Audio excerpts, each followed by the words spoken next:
It is cold out this morning.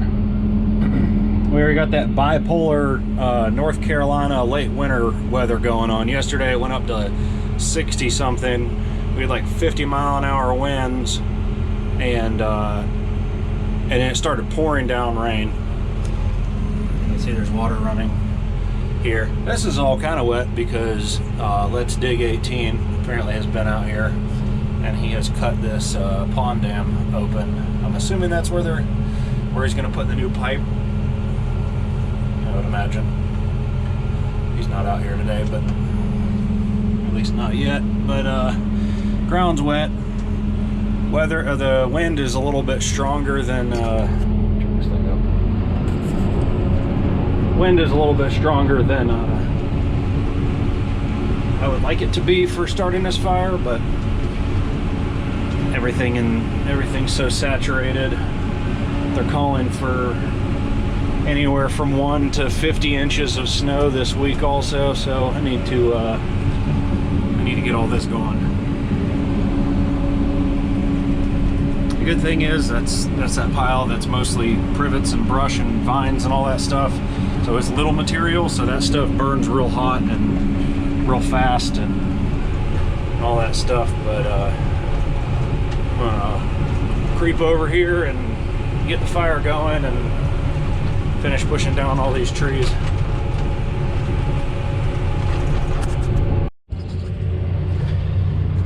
Well, the fire's going. I don't think it'll go out again. It's burning up through the middle pretty hot, and there's a lot of brush on there. Well, not a lot of brush, but it's almost all brush what's on there. Wind is blowing that direction about 11 miles an hour. I just checked the weather, and throughout the day it's supposed to slow down, but I gotta get this stuff burnt. All that and all that, and then clear all that, and then burn all that, and burn and burn and burn, and then over there across the creek gotta burn all that. Lots of burning to do. But it shouldn't take too long. I should be able to clear what's behind me, and while this is burning down, and as it burns down, I can just start cramming that stuff on there and work our way through here.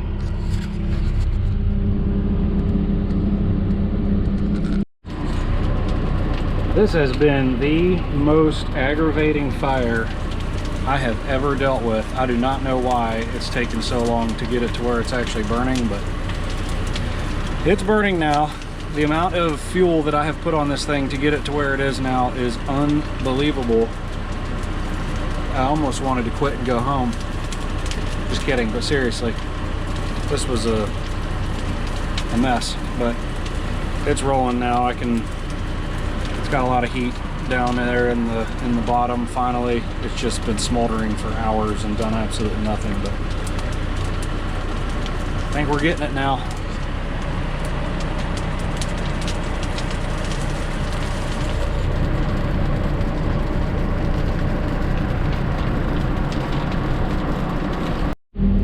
Well, good news is the fire is still going. You can see it smoldering away over there.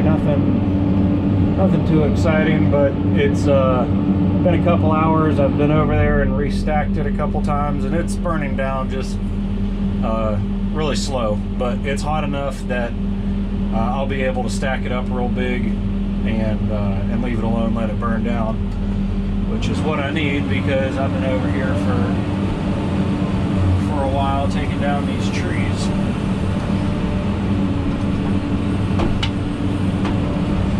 This Deere 130 really shows its size or lack thereof whenever you get into these bigger trees. This area that we're just taking down, there's maybe 2 or 3 that are marked orange. We're leaving those, but everything else is going. Where we were going to leave 10-inch and above, clearing everything out here, but they just poplars just grow on top of each other. Luckily, they're pretty easy to break.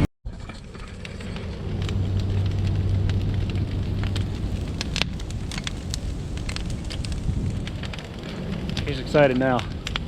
Can't see the flame because the sun is so bright on it. But it is just from the few minutes it took me to drive up to the truck, it's the flame's down to here now. So it's pushing that way. I'll just keep cleaning up around it, stacking it up, and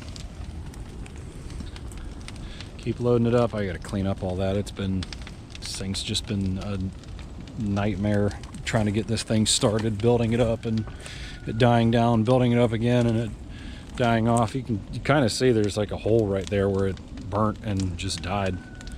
I think what happened is it cavitated. There was a hole there where there wasn't any brush. But what are you gonna do? It's burning now. Just keep it loaded up. I hope those woods don't catch on fire. We're pretty close. You know, it's tight quarters here in this burn area, and over there it's a little bit bigger, but I kind of needed to have it centered between where we're stopping down there to bring all this brush to it, and then all of that stuff up there has got to come down to it. So, oh yeah, she's burning good now.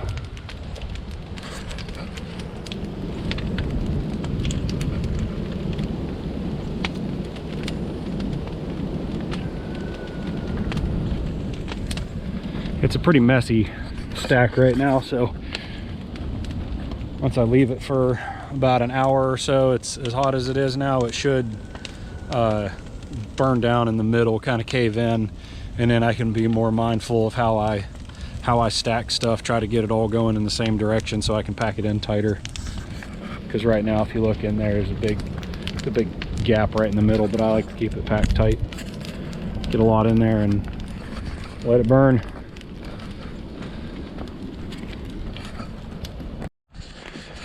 Well, back from lunch, and we have a good fire. The middle burnout, which is exactly what I wanted. Now I'm going to stir it up and kind of shift things around, try to get everything facing in the same direction a little bit, and stack it back up. Maybe I won't. Oh, maybe I will. I don't know. It's crazy. There's just so much. Let me just stand here and you hear.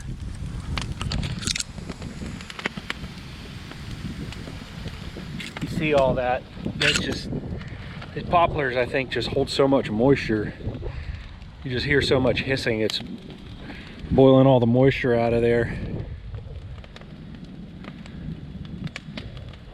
Not the first time I've burnt poplar, but possibly the first time I've had a fire where almost everything in it is poplar. Because as you see, that's a poplar, that's poplar, poplar, poplar, poplar. Everything in here is poplar. There's a few other whatever, but most of it's just poplar.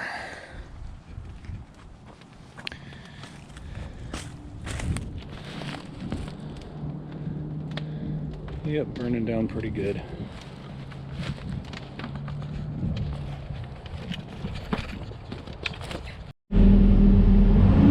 Well, we got the fire mixed up and stacked up and kind of facing in the right direction. Just gotta keep loading all of this whole row down here.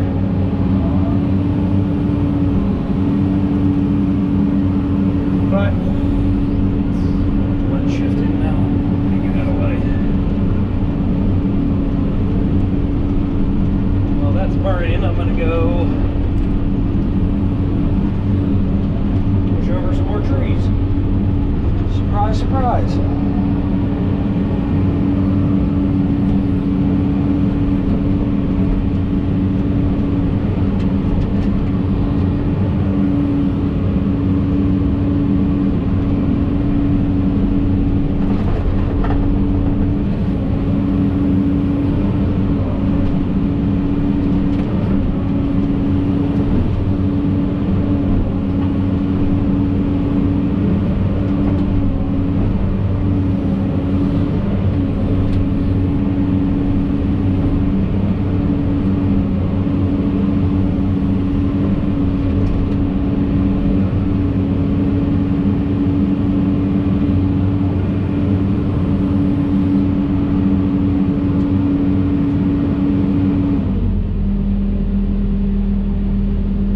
to have that fire going.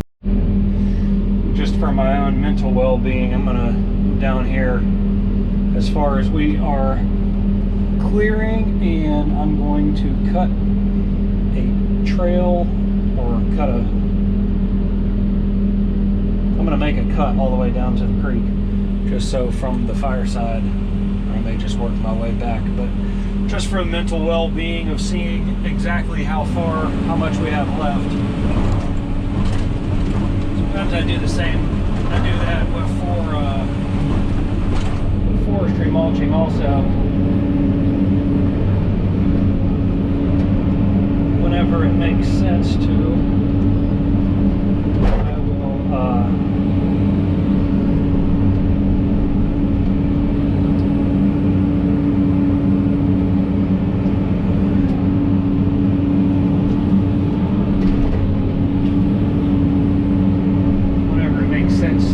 I will sometimes when we're mulching, I'll cut an outline, and it just kind of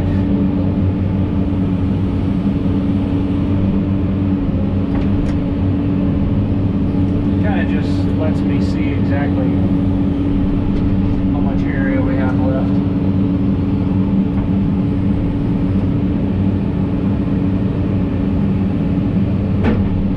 Whenever I'm working in a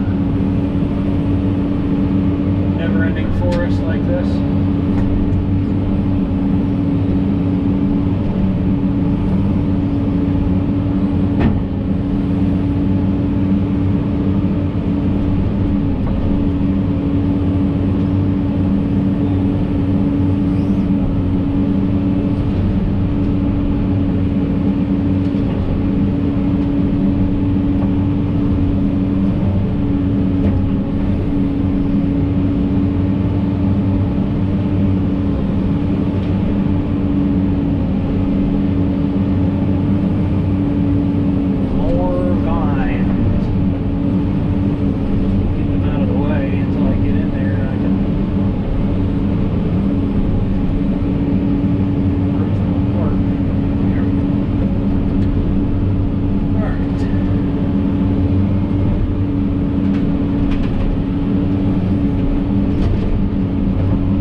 That are staying.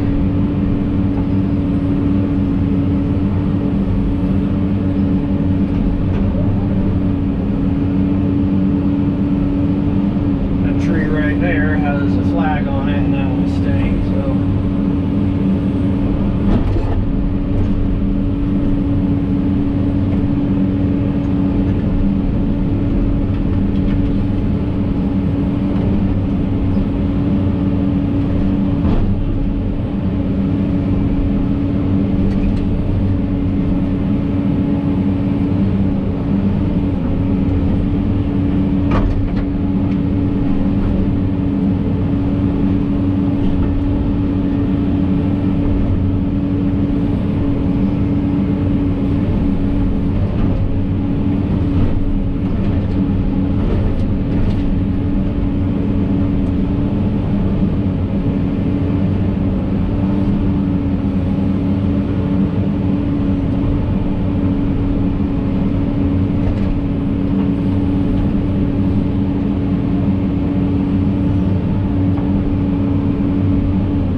some type of organic material at one point, because it's just this random mound, and you dig through it and it is just straight black topsoil.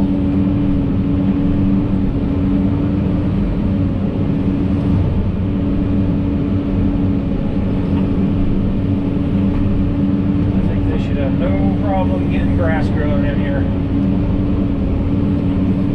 especially with the season that we are doing this. In North Carolina, we actually have we got snow in the forecast this week, and then it's probably the end, and then next week could be in the 70s. It's very strange weather this time of year around here. It's like we get a cold front from up north, since we're right in the middle of the country. Get a cold front blowing from up north, or we can get wind from the Gulf and it be warm, 60, 70 degrees. And there could be a one-day difference in between the two, if that.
made it down to creek, made a pretty big dent. There's not much left. It's, you know, probably like 30-foot row. Gets a little bit fat there, but till we're connected to the other side over where the fire is. Brush piled up here. Down here it thins out, which is nice. See the hollies and all this stuff, and made it about to the bottom. I'm wrapping up. I gotta go stack up the fire again and call it a day. But right here you can see that dark area. That's where the creek starts. So all of this I'll rip out of there. But this is all just little stuff down here. There's a river birch, a big river birch right there. I'm gonna leave that. That'd be nice to have here. I think it's kind of close to the bank, but it's also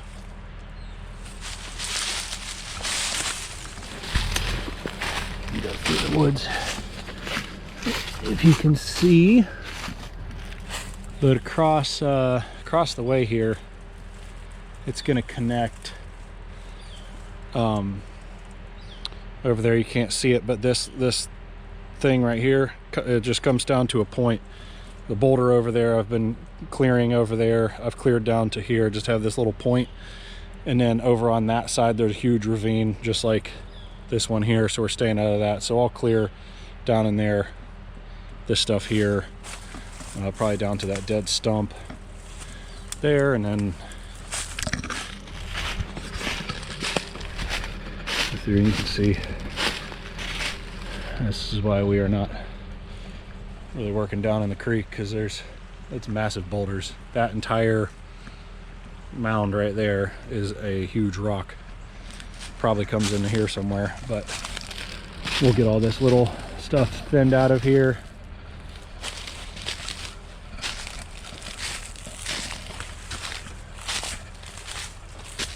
I could actually cross over right there with the machine. It comes down through here, big solid rock right over into there. You can see my pile I got right there. I've already cleared past this boulder a little bit here. Just got to go down to that point, thin out this stuff in here. These trees that are growing like this, I'm going to leave them because they want, you know, the stuff on the bank left. But the little stuff, I'm just going to reach in there and rip all that brush out so it's nicer to see through.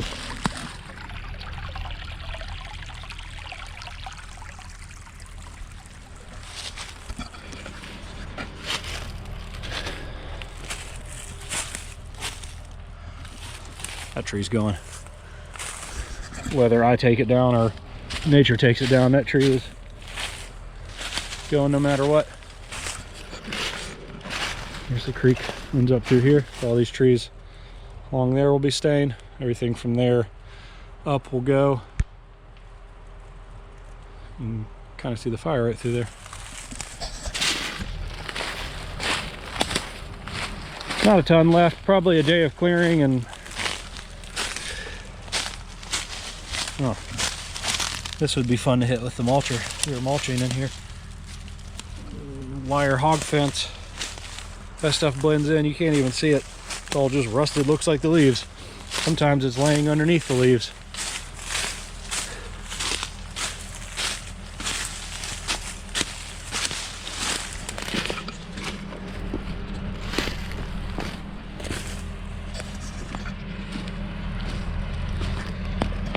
Look at this soil.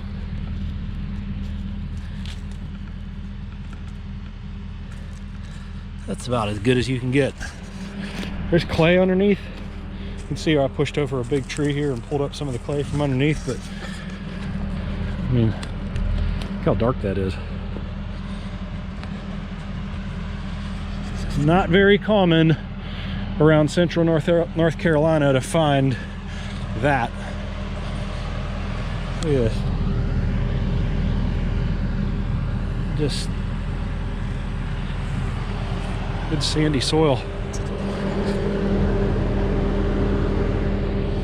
Let's go stack up the fire. This fire burnt down good, really good. time while I was over there clearing, but this is what we like to see.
A decent little stack for the night.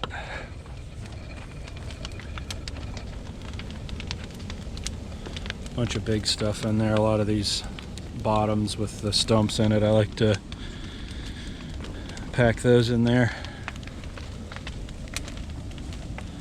Up on top, you can see all those are stumps. Those are just gonna sit up there and cook and bake, and as this stuff falls, it's gonna shift, and those will kind of, they weigh a lot, they'll fall down in there, and it's nice to have the stumps in the middle if you can, because then they stay in the fire rather than the log burning and the stump just dropping off on the edge, which some of these are. You know, I'm not gonna be too picky about it, but got most of that pile down, and the burn pile has gotten significantly smaller. I've been just scraping everything off the bottom and stacking it up narrower. I like to have the burn pile high and tight rather than just being, you know, scattered real wide. I would rather, you know, fire burns up better than it does sideways, so I like to keep it narrow and just to accommodate the reach of the machine, and so I can pretty easily handle it with the excavator. If I had a bigger machine, I might make it a little bit wider, but it just makes it easier. A bunch of dirt and junk here, but rove, vines, and brush and everything. We'll get that going in the morning.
How much this thing's burnt just in the time, just in the few minutes it took me to grease the machine.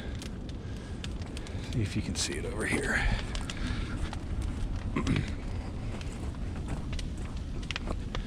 So you can see that. That's why I like to have the stumps in the middle, because that thing is just cooking and cooking and cooking. So That's the hardest part of the tree to burn, is the stump. So any of them I can get to be up in the middle like that, the better. This will spread down into here a little bit, but in the morning I'll probably have all of that falling down, break it in the middle and stack it.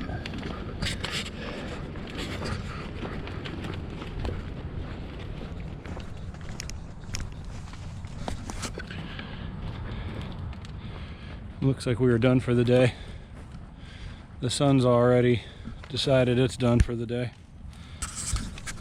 Well, something just got excited in there.